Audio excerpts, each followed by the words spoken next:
como é que vão vocês? Tudo bem? Então, mais um vídeo aí, né? Pessoal, eu queria falar alguma coisa com vocês a respeito de um pouquinho só de história. Não vou encher o saco de vocês, não. Mas vocês se lembram de Castelo Branco? Muitos de vocês se lembram, né?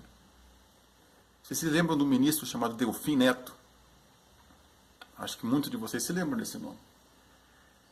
Pois bem, vocês se lembram também do tal do milagre econômico. Vocês se lembram que naquela época eles prometiam melhorias de direitos trabalhistas, melhorias de emprego, da vida, né? Criaram aquelas obras faraônicas usando dinheiro público. Vocês se lembram como é que terminou isso? Milhões de desempregados, uma dívida externa impagável. Vocês se lembram disso? E a promessa era o quê? Um crescimento de empregos, um crescimento de melhoria de vida. O que resultou? Resultou numa inflação.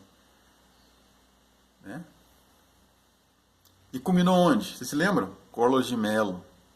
Confisco de poupança, uma tentativa desesperada para frear uma inflação galopante que destruía os bolsos dos brasileiros. E a medida dele foi uma medida extrema de Collor. Foi uma medida extrema. Confiscar a poupança dos brasileiros. Tem gente que não aguenta lembrar daquela época, nem hoje, tantos anos depois. Não é verdade? Vocês se lembram o que aconteceu em 2017? Dizem que o brasileiro tem memória curta. Vamos ver se vocês se lembram. Da possibilidade lá do governo Temer. A ideia começou no governo Dilma, mas o governo Temer efetivou a reforma trabalhista. Isso em 2017, nós já estamos em 2019. É verdade que foi no final de 2017 que aconteceu a reforma. Mas qual que foi a promessa? Melhoria de empregos, melhoria na condição de vida. Dentro em breve todos experimentariam um novo milagre econômico. Me diz uma coisa, como é que vocês estão? Como é que está aí de emprego? O salário está legal? Tá bom? Isso se você não for mais um dos desempregados que tem por aí. Só ouvimos falar de crise, de desemprego, de perda de postos de trabalho, não é verdade? As empresas fechando. Né? Pois bem, agora estamos frente a mais uma dessas promessas vazias, a tal da promessa da Previdência, que se caso houver uma reforma agora, as coisas vão melhorar absurdamente e as coisas vão acontecer de uma maneira fantasiosamente bela. Vocês ainda acreditam nisso? Vocês creem nisso de verdade? Eu creio que qualquer cidadão que tem um mínimo de lembrança da história vai se lembrar que medidas como essa nunca simbolizaram melhora. Nunca simbolizaram uma saída. Na verdade, até simbolizaram uma entrada em alguma coisa ruim. Como foi a época aí do Delfim Neto, que entramos numa inflação enlouquecida, imparável. Pararam ela muitos e muitos anos depois. Não é verdade? Me diga uma coisa. O que nos leva a acreditar que uma reforma previdenciária que vai economizar 1 trilhão... Digo, não economiza 1 trilhão, ele vai tirar de alguém. Alguém vai perder dinheiro para que se economize dinheiro. Porque dizem que a Previdência está deficitária. Como deficitária? A segurança pública é deficitária, a educação é deficitária, a Previdência não se mede com lucros. Não é uma empresa que você entra lá dentro para gerar lucro, para você ganhar dinheiro com ela. É uma inclusão social, o maior programa de inclusão social que o Brasil já conheceu, que está sendo ameaçado. Eu não tenho, até pela minha formação, por ser advogado, essa necessidade, né, dos advogados tentarem ser isentos de alguma maneira, mas eu não consigo ser isento. Eu tenho que falar para vocês o que eu acho. E o que eu vou falar para vocês?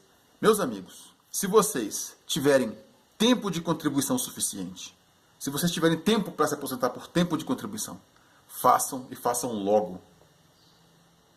Vão se arrumando para isso. Né? E o que é tempo de contribuição? Ah, se você for homem e tiver 35 anos de contribuição, se você for mulher e tiver 30 anos de contribuição, se você for professor e tiver 5 anos a menos, 30 anos homem, 25 anos mulher, busquem se aposentar logo. Busquem seus direitos o mais rápido possível. Ah, mas vai ter regra de transição, vai ter... Meus amigos, eu não tenho como dizer isso para vocês, a não ser dizer que nós não sabemos. Por quê? Se passar na Previdência, se a Previdência for aprovada, se essa nova Previdência for aprovada como está, tudo que o governo prometeu até agora com relação a 65 anos de idade mínima para homem, 60 para mulher, 62 para mulher e por aí vai, podem ser alterados, porque eles querem a competência exclusiva para lidar com esse tipo de assunto. Ou seja, hoje nós sabemos, amanhã não sabemos mais. A única coisa que sabemos da Previdência é que ninguém sabe o futuro dela. De repente eles podem modificar à vontade deles as regras de transição. Isso é um fato. Todos os grandes advogados nessa área, todas as pessoas que estudam Previdência, que estão a par disso, sabem dessa realidade.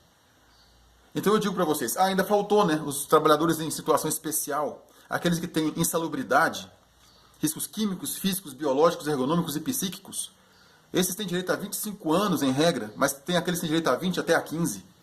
Procure se inteirar. Busquem fazer cálculos. Vão à Previdência.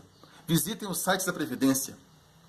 E eu peço para vocês, atingiram as condições necessárias para se aposentar por tempo de contribuição? Aposentem-se. Por que tempo de contribuição? Porque o tempo de contribuição ele vai se extinguir. Você terá agora uma idade mínima para se aposentar. Então, não existe mais a possibilidade de tempo de contribuição. Mesmo que você tenha adquirido o tempo suficiente para se aposentar, tem que se alcançar também a idade mínima. Eu volto a repetir para vocês. Ninguém sabe como será se essa reforma passar. Por quê? Vou repetir. Porque o governo ele pode rapidamente impor uma nova regra assim que passar. Vocês entendem isso?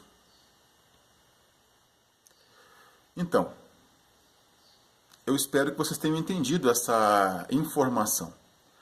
O canal ainda é pequeno, eu tenho só algumas poucas visualizações.